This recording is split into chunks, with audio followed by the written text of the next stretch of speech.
First and foremost, congratulations. Before I begin, I'd like to take this opportunity to thank the people who made this day possible. To the teachers who devoted countless hours to our education, to the parents who constantly supported us, and to the siblings who stuck with us along the way, thank you. A special shout out goes to Mr. Bauer, Ms. Carlson, and Ms. Page, whose vigilance in organizing this event has made graduation truly special. Wilbur and Orville Wright took flight for the first time in 1903. These were men of science, knowledge, and rationality, ready to change the world. They were also reckless, very, very reckless. They built a contraption out of wood and metal and then hopped on board and hoped it could fly. I'm sure their family was concerned about their life choices. They had to sit back and watch as these men sacrificed, experimented, and risked their lives in pursuit of a dream that most of the time thought impossible.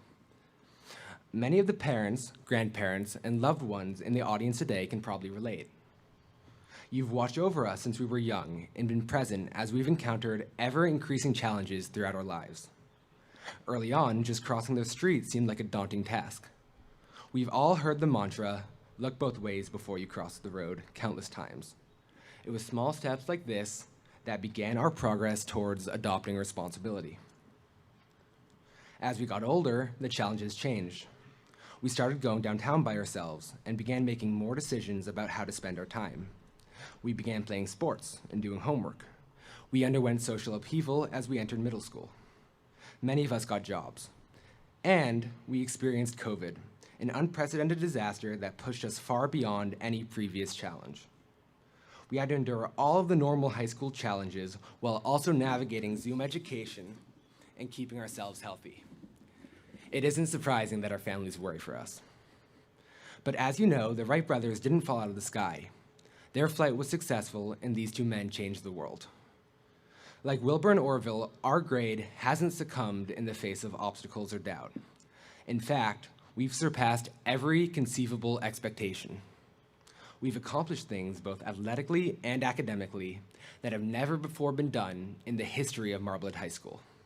We won the Super Bowl for the first time ever. We won Powder Puff.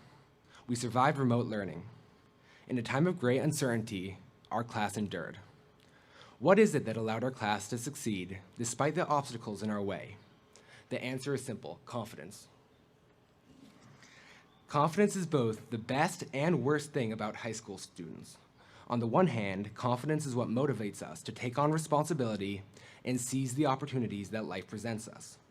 It's what tells us to sign up for a harder class and to volunteer to perform on a field or stage despite the risk of failure. This kind of confidence is incredibly important.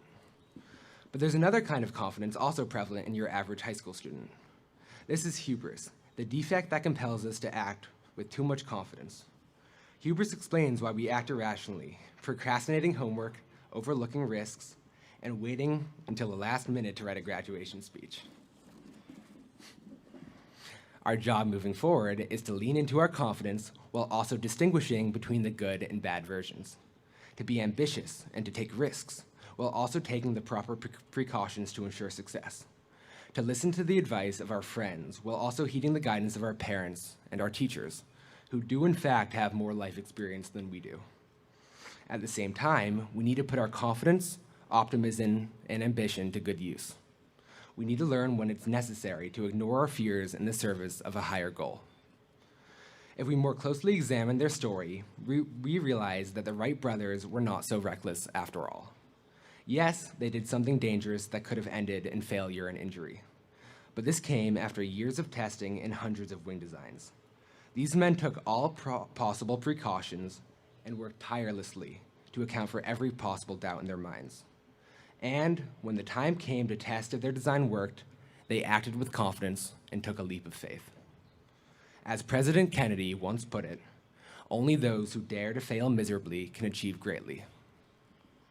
We all have the opportunity to do something great. We have the opportunity to be daring, to take risks, and to do the things that others aren't willing to do. We have the opportunity to change the world. I hope that everyone here takes that opportunity. Thank you and congratulations.